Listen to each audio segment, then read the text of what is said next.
Good afternoon, YouTube, and almost welcome to the weekend. Needlebender 785 here with kind of a belated video here, trying to catch up on some progress here with my 4cx3000 all-band amplifier. And this one's supposed to be the next generation. No buttons, no knobs, no physical anything on the front. It's all supposed to be digital controlled. And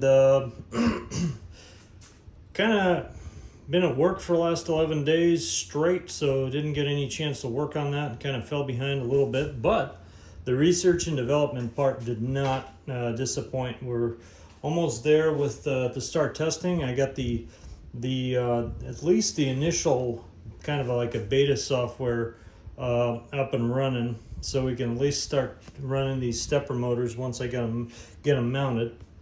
Kind of ran into a small issue. I figured out how I'm going to mount all this, so that was the hardest thing. Actually, it wasn't the control infrastructure that was giving me the problem, is figuring out how to mount this and make it work.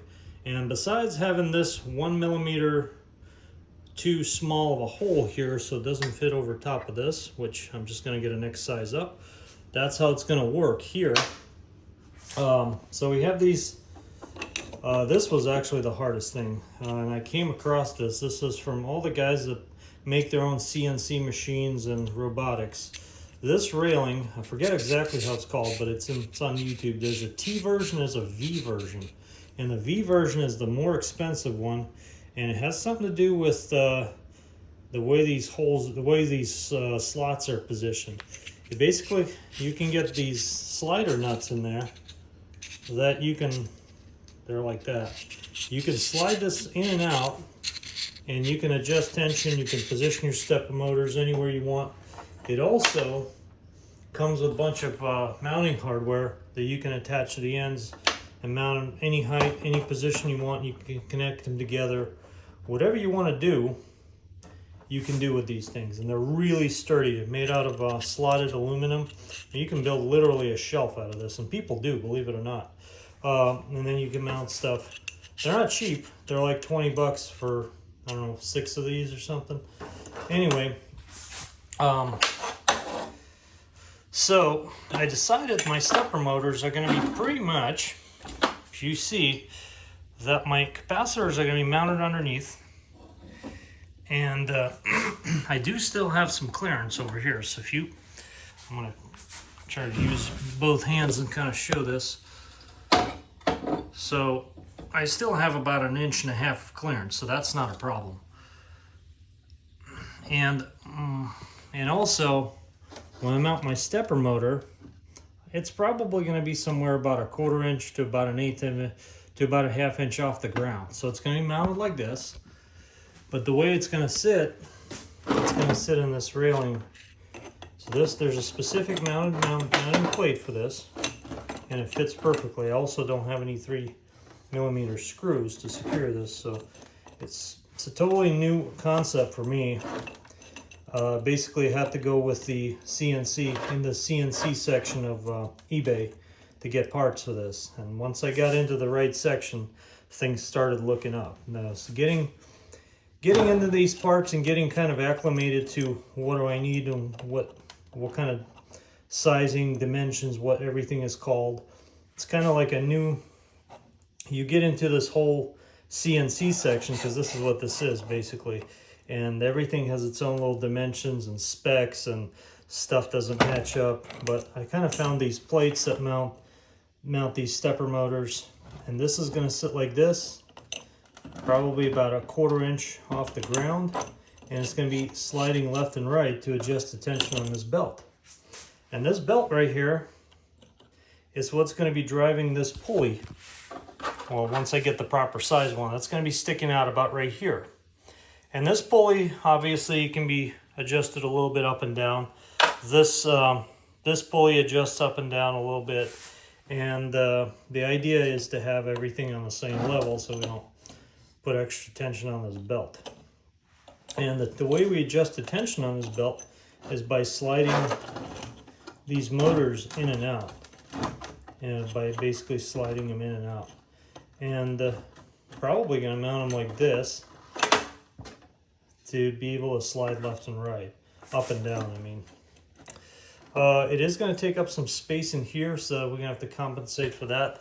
But the nice thing about this is by having the capacitors mounted, we're only having this part sticking out in the top deck. So the top deck is actually going to have a lot more room to work with now that we're dealing with this stuff here.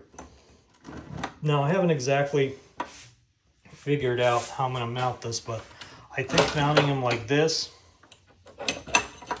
kind of like this, and having the motor slide up and down is the way to go.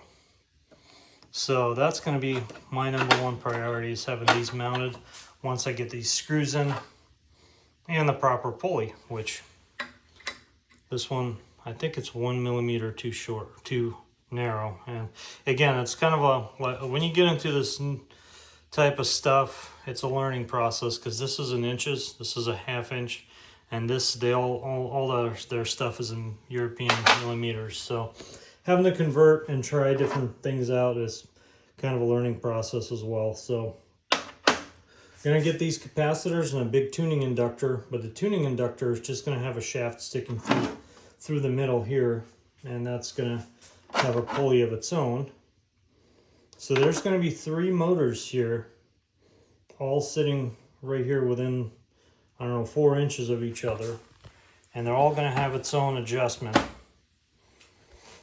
And that's going to be what's going to be driving these things.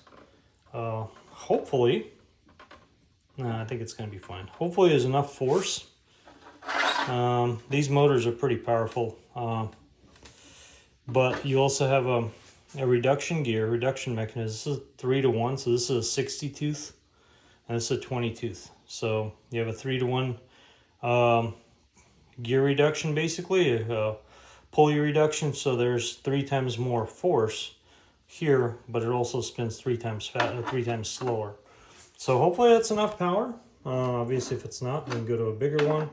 And that's how I learn, experimenting with this stuff. But eventually, we're going to be remotely controlling these capacitors via these stepper motors. And kind of playing around with this stuff, I wanted to thank Needlebender 44, Jerry out there in Florida, also for helping me out with the development and talking about the development of this code for this stuff. Now, he does have a version of his own that's by far greater. And what this is a little test program I wrote myself.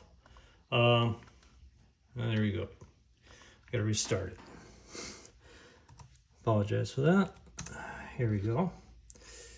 I didn't realize it wasn't running before I hit enter.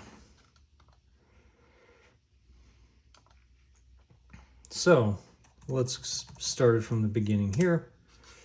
So we can go configure it. We have something called a JSON config file that saves all your settings. You have your encoder, we only have 1 stepper motor right now. It's on these pins, so we can go return and hit run. And made these buttons, so basically you select what you want to control. So you have you're gonna have 1 knob on the front, and so if you have inductor selected and you're turning your knob, you're just turning your inductor, and it counts turns for you and all that good stuff. It has a progress bar at the bottom. If you want to select this one, it tells you that one's selected, turns that one. We only have 1 motor hooked up. It's on this. It's on the tune knob. So as you can see,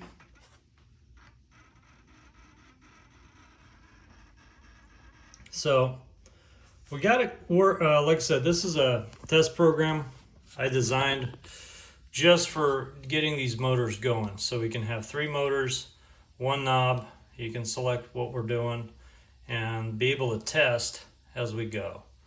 And I needed it to be kind of very basic and also semi-functional and very modular. I needed to be able to modify it on the fly if something is not working the way I want it. I want it to be very simple. And like I said, took a couple of weeks putting this together, and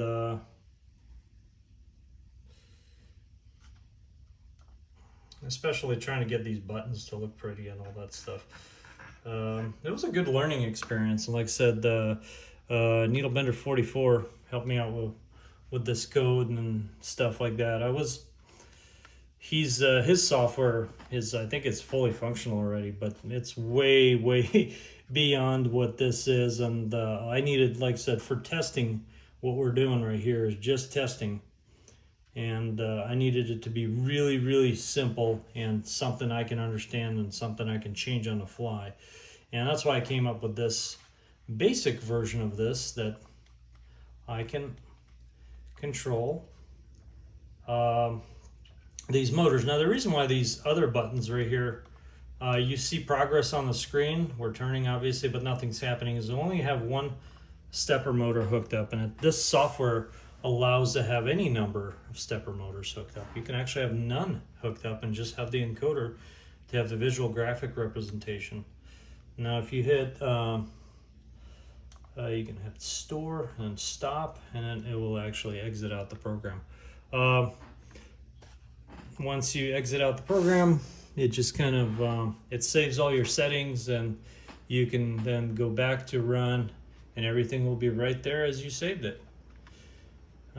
This was, I just playing around with some, doesn't really add any functionality, but I just added these hover effects to these buttons, so it kind of looks cooler. But again, that was just me messing around. So that's the program as it sits right now, just for testing these motors. And later on today, I'm going to have these mounted. But again, got to wait on these some screws and some pulleys of the right variety. Anyway, I appreciate you watching. Just a quick update on what we're doing here. 73s, Needle Bender 785, Florida, back on the side.